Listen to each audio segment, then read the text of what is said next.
Stéphanie Pellapra, bonjour.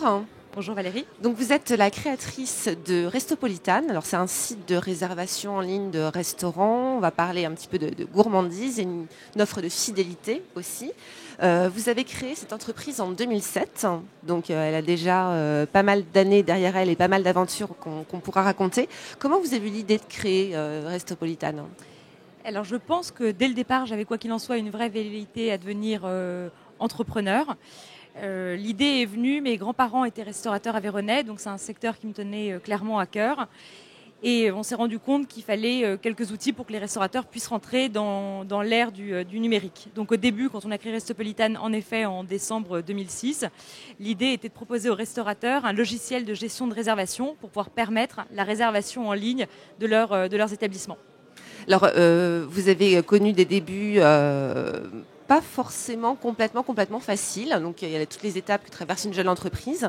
Et puis, il y a eu une période où vous avez testé, où vous vous êtes rendu compte plutôt que le concept était pas forcément hyper adapté à la demande, si je ne m'abuse. Exactement. Pendant les 5 premières années, on a travaillé donc sur ce modèle de recherche et développement, communément appelé R&D, pour permettre de développer le logiciel auprès des restaurateurs. Sauf que ce logiciel ne concernait qu'une partie des restaurants, les restaurants haut de gamme et pas le mass market des restaurateurs. Donc finalement, la viabilité du modèle économique était extrêmement fragilisée. Donc on a travaillé pendant 5 ans sur ce modèle.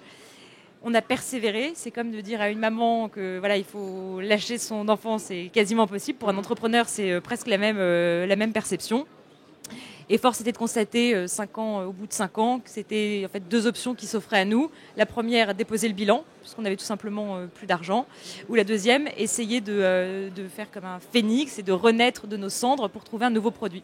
Et donc c'est là que nous avons eu l'idée de lancer notre carte de membre. L'idée en fait est partie du constat assez simple qu'il y avait énormément de bons plans resto qui existaient et c'est vraiment ce qui marchait du côté des consommateurs, avec des thématiques comme du La Fourchette, du Groupon et ainsi de suite, mais une expérience utilisateur qui n'était pas forcément toujours optimale ou toujours au rendez-vous, et que c'était assez dévalorisant finalement pour les restaurants. Donc l'idée a été de créer cette carte qui donne accès à un repas offert dans plus de 1500 restaurants en France. C'est compliqué de remettre en question un modèle qu'on a construit pendant des années. On n'a pas l'impression de lâcher effectivement son bébé, on l'aide à grandir. Alors ça paraît très compliqué, voire ça paraît même une montagne presque insurmontable. En réalité, une fois que c'est tranché, c'est un vrai soulagement. Parce que le propre de l'entrepreneur, c'est d'avoir une intuition hyper puissante. Et donc quoi qu'il en soit, quand on se couche le soir, on sait que c'est pas le bon truc. Donc le moment où on tranche et on dit voilà, je change de business model et je repars à zéro, c'est finalement un soulagement qui est colossal parce qu'il y a un univers de possibles qui s'offre à nouveau à soi qui est fantastique. Pour situer un petit peu votre activité, est-ce qu'on peut donner quelques chiffres ? Est-ce que vous pouvez donner quelques chiffres ? Chiffre d'affaires, nombre d'utilisateurs, nombre de restaurants ? Avec plaisir. Donc sur le nouveau modèle qu'on a lancé il y a à peu près 2 ans, on a réalisé en 18 mois 3 millions d'euros de chiffre d'affaires versus 500 000 euros depuis le début de la création de Restopolitane jusqu'à il y a 2 ans. On compte aujourd'hui un peu plus de 270 000 membres utilisateurs issus de 13 nationalités, puisqu'on a un produit dédié aux touristes qui existe aussi. On est une quarantaine de collaborateurs. Voilà. D'accord. Donc il y a 2 moments importants dans la vie d'une entreprise. Le business model, enfin ça c'est assez crucial, et savoir l'établir, savoir le faire évoluer. Et puis il y a l'argent. Ça c'est indispensable aussi pour une entreprise. Vous avez, je crois, fait 2 levées de fonds à vos débuts et puis une un petit peu plus récemment. Exactement. Nous, en fait, on a connu 3 sources de financement. La première qui était les concours et les aides à la création d'entreprises, l'argent de ce qu'on appelle Friends and Family, le Love Money. Premièrement. Deuxièmement, on a eu en effet 2 levées de fonds. Une c'était en 2007, auprès d'un fonds TEPA, la loi ISF. On avait levé 450 000 euros. En 2010, on a levé 1 million d'euros auprès d'un pool de business angels, ce qui nous ramène à peu près à 1,7 million au total de fonds levés. Et d'ailleurs, le 1 million d'euros qu'on a levé auprès du pool de business angels était sur l'ancien modèle économique. Et quand finalement on a lancé le nouveau, on a connu la 3e source de financement qui est ce qu'on appelle l'autofinancement. Donc on a réussi à avoir tout de suite en 2 mois une entreprise rentable. Aujourd'hui on a un résultat net qui est supérieur à 50%.